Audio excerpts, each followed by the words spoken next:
এই দাঁড়া দাঁড়া, কি চাই এখানে, কি দরকার?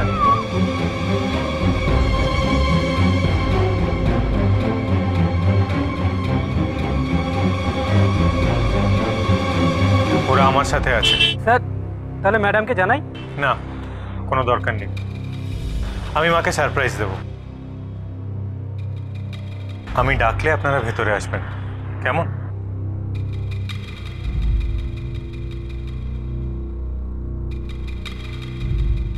হ্যাঁ হ্যাঁ, ওটাতে ওটাতে।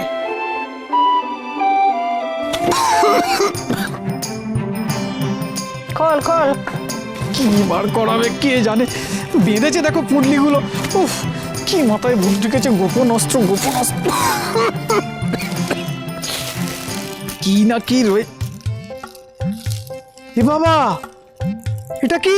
কেন আমাদের অস্ত্র? এটা অস্ত্র? এটা অস্ত্র না জঞ্জাল? বাবা, এ হলো আসলে জিনিস। তোরা কি ভেবেছিস খোকন এ বাড়িতে প্রথম বন্দুকধারী? না রে না, আমার দাদা শ্বশুর মশাই এই বন্দুক ব্যবহার করতো রে। আমায় তুমি এত খাটালে এটার জন্য? কি হবে এটা দিয়ে? হবে হবে, অনেক কিছু হবে। এর মধ্যে থেকে গুলি ছুঁড়ে ওই ডিভিজেটা পালিতদের লোকদের শাস্তা করতে হবে। তুমি এর মধ্যে গুলি করবে? হ্যাঁ ভরবো তো।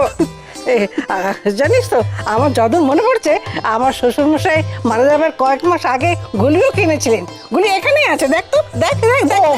আমি আরে ধুলো ঘাটতে পারছি না। এই বন্দুক চলবে না আদিকালে? বাজে কথা বলবি না, চলবে, 100 বার চলবে।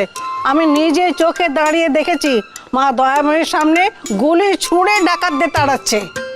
উনি পারলে তোরা পারবি না কেন? এর যা হাল না ঠাম্মি, এটা দিয়ে গুলি ছুড়লে উল্টে আমার খুলি উড়িয়ে দেবে।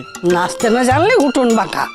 যদি অভয়া থাকতো দেখতিস এই বন্দুক চালিয়ে ডাকাতদের কেমন কুপকাত করে দিত। ঠাম্মি, ডোন্ট অ্যাংরি মি। তুমি কি ভাবো সব মিষ্টি দিয়ে পারে না? পারে তো। আমরা অদা কিচ্ছু পারি না। ধরো আমি দেখাচ্ছি কি পারি আর না পারি। আগে হাতটা ভালো করে ধুয়ে নি, দেখা। যা যা যা যা। আমি ঠিক জানি, আমি ঠিক জানি এই ঘর থেকে। হ্যাঁ রে, তুই কি রে, তোকে কোনো কাণ্ডজ্ঞান নেই উড়ি? না তুমি জানলাটা এভাবে খুলে রাখবে কেন? ধমাস ধমাস করে আওয়াজ হচ্ছে, তুমি হিচকিনি দিতে পারো না। এবার যদি ঝড় ওঠে তখন তো জানলাটা হট করে ভাঙবে। তো ওঠেনি মা এখনো। মানে উঠতেও তো পারে, তুমি জানলাটা বন্ধ করে রাখবে নাই বা কেন? ঠিক আছে বাবা, দিচ্ছি। হ্যাঁ, আর তোমায় করতে হবে না কাজ করে, তো উল্টে যাও একেবারে। মহারানী এলেন একেবারে, আমি ওরে দিচ্ছি। Thank you. আজ করবি না না একটা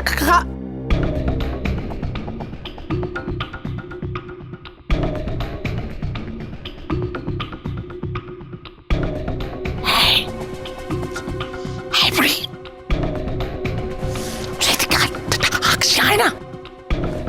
কি হলো গো মা? আরে হয় না, আসছি আসছি, দাঁড়াও।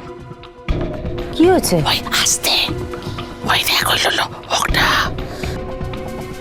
খালি আমাদের বাবা হাড়ির দিকে দেখাচ্ছে। ওই যে দাঁড়াও তো মা। বর্দার ভাইকে ডেকে আনি আমি। এতটা হাক তো। বর্দা, বর্দা ভাই, আস্তে আস্তে শোন না। আমি নজর রাখছি ম্যাডাম, কোনো প্রবলেম নেই। আর আমার নজর এড়িয়ে এই বাড়িতে কেউ ঢুকতেও পারবে না, কেউ বেরোতেও পারবে না। আর তেমন কিছু হলে আমি আপনাকে জানাবো ম্যাডাম। ওকে ওকে ম্যাডাম, ওকে। বলছি কি না হলে, মানে এত বড় সাহস আমাদের বাড়ির উপর নজর রাখছে? আল্লাহ দেখ।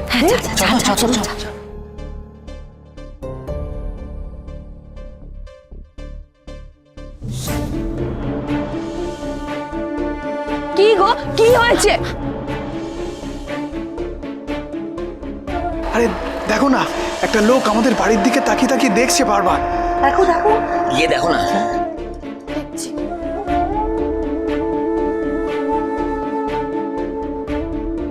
লোকটাকে তো সুবিধের লাগছে না। হ্যাঁ সেই তো, এটা ওই নিবেদিতা পালিত পাঠিয়েছে আমাদের বাড়ির উপর নজর রাখার জন্য। কোথায় তোরা?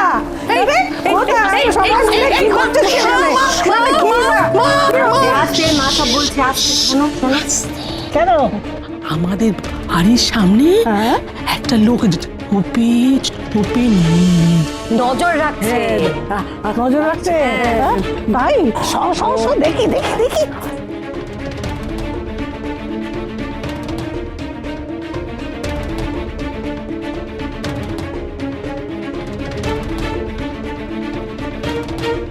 হুম, তাই তো, মানে লোকটার গতি গতি কিন্তু ঠিক লাগছে না। একদম দেখো, আমি কিন্তু শিওর এই ডেফিনেটলি নিবেদিতা পালিতের লোক একটা নতুন প্ল্যান করছে। আমি লোকটাকে গিয়ে একবার মেপে আসি। শোন, আমিও যাব কি তাল করছে বোঝা দরকার। থাক তোরা বাড়িতে থাক, ওরা আর রাস্তায় থাক। রাস্তায়, হ্যাঁ রাস্তায় থাক, বাড়িতে থাকলে কি ইনাকি করে বসবে আবার, তাই না মা? রাস্তায় থাকবে আবার কি মা? আমাদের সবাইকে ঘুমের ওষুধ স্প্রে করে মিনিকে আমাদের নাকে ডগার দিয়ে নিয়ে চলে গেল, আমরা কেউ কিচ্ছু করতে পারলাম না। এবার ওকে ছেড়ে দেবো ভেবেছো? বর্দা ভাই যা যা গিয়ে ওকে এক্ষুনি নিয়ে আয়। হ্যাঁ হ্যাঁ, একেবারে সোজা বেঁধে নিয়ে আয়। এই মুখার্জি বাড়ির লোকগুলোকে তো চেনে না নিবেদিতা পালিতের লোক, এবার এবার চিনুক ভালো করে। এই বাড়িতে শুধু অভয় মুখার্জি নয়, আরো কতগুলো বাঘিনী মুখার্জি আছে, ওই নিবেদিতা পালিতকে বুঝতে হবে। যা চল চল, আরে কিচ্ছু হবে না। বড় সাহস। যদি গুন্ডা হয়, গুন্ডা। রিল্যাক্স মা, এত টেনশন করো না তো। দাদা একটা চুইংগাম।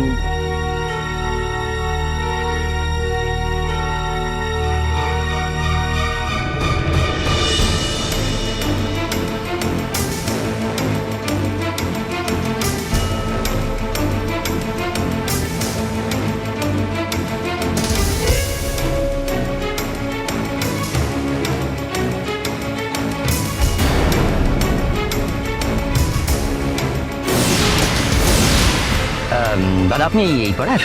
না হ্যাঁ, সে দেখেই বোঝা যাচ্ছে। তো দাদা কাউকে খুঁজছেন এই পাড়ায়? না, আমি তাকে খুঁজবো। হ্যাঁ সত্যি তো, কাকেই বা খুঁজে, কিন্তু কি জানেন তো, আমার মনে হলো যে আপনি ওই যে বাড়িটার দিকে বারবার তাকাচ্ছেন, তা কাউকে চেনেন নাকি? না না, আমি কি করে চিনবো? হ্যাঁ, তা চিনবেনই বা কেন? তা বলছি দাদা, আপনি কি এই পাড়ায় এই শুধু চুইংগাম কিনতেই আসেন? না না, আমি অ্যাকচুয়ালি একটা কাজে এসেছিলাম, কাজটা হয়ে গেছে, এখন যাচ্ছি। বাহ বাহ, খুব ভালো কথা। হ্যাঁ, কিন্তু কি কাজে এসেছিলেন? আরে এত কথা আপনাকে কেন বলতে যাবো বলুন তো? না না, আসলে কি বলুন তো, আমরা না ঠিক আপনার মতো দেখতে একজনকে খুঁজছিলাম। হ্যাঁ, তো কাইন্ডলি আসুন না একটু। আসুন আসুন। আরে দাঁড়ান, ছাড়ুন, আমি আপনাদের সঙ্গে যাবো কেন? ওই দা কি বলে, হ্যাঁ আপনি এর একটা লম্বা চওড়া চেহারা, আমরা দুজন ল্যাক প্যাকে সিং, আমাদের সঙ্গে আসতে আপনাদের কিসের আপত্তি? চলুন। আরে শুনুন, আরে শুনুন, আরে কোন একটু বসে গল্প করবো। এরকম ভাবে আপনি বলে চা খাবো। মা, মা,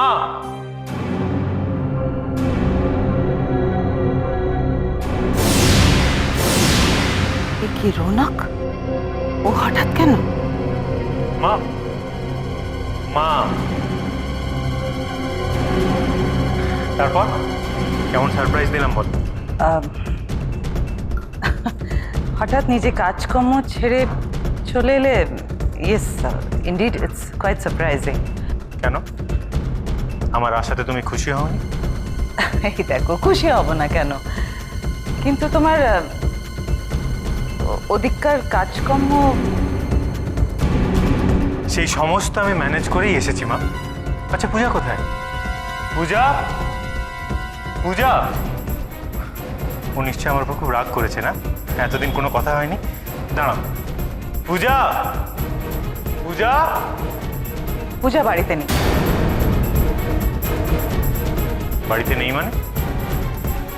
মানে ও ও ও পুরী পুরী গেছে। পুরী। পুরী? ও একা একা পুরী গেছে? একা যাবে কেন, নিজের মা আর মেয়েকে সঙ্গে নিয়ে গেছে।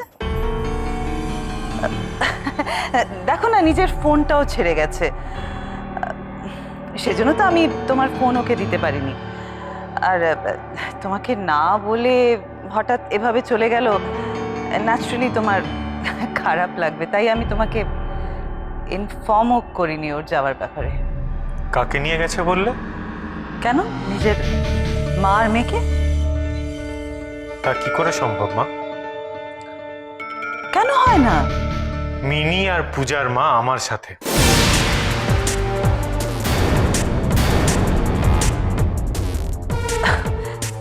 কি সব আজে বাজে কথা বলছো রৌনক? এক মিনিট, আপনারা আসুন।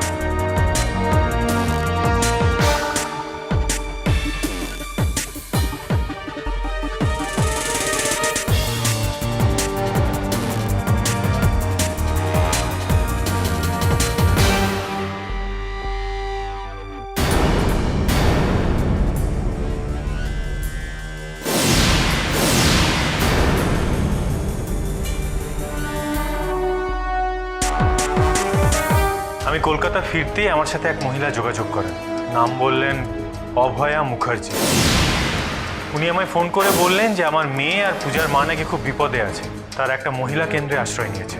তাই আমি কলকাতা ফিরেই ওখানে গেছিলাম এবং সেখানেই ওদেরকে পেলাম। আর তারপর পূজার মায়ের কাছ থেকে যা শুনলাম তাতে আমি খুব অবাক হয়েছি। জয়কার